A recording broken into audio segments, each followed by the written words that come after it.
La naissance est le commencement d'un monde. La mort est la fin de ce même monde. La vie n'est pas composée des actions que l'être accomplit, mais des effets émotionnels qui surgissent de ses relations avec le monde qu'il perçoit.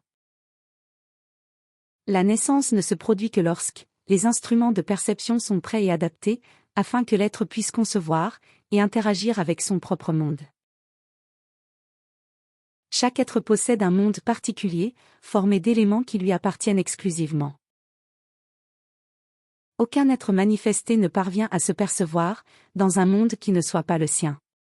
Le monde de chacun n'appartient qu'à lui, et n'interagit qu'avec lui, car c'est de ce monde que l'être naît, et dans lequel il se reconnaît.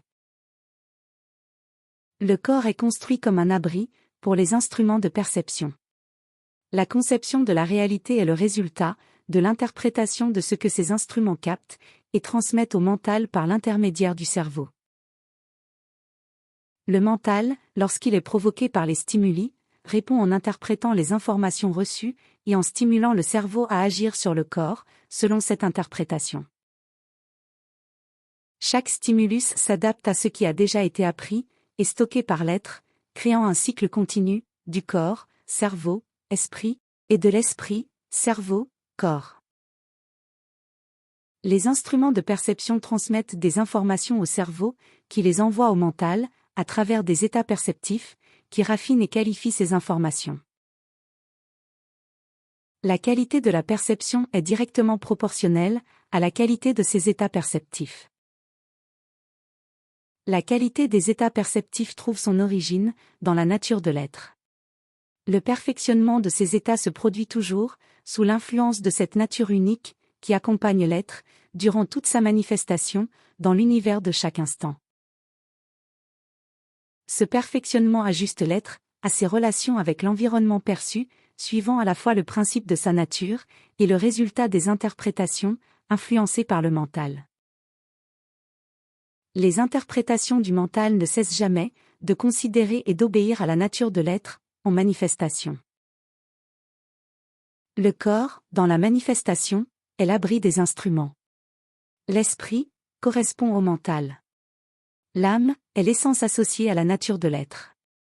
L'apparente immortalité se révèle, dans les visites de l'être non manifesté, à l'être manifesté.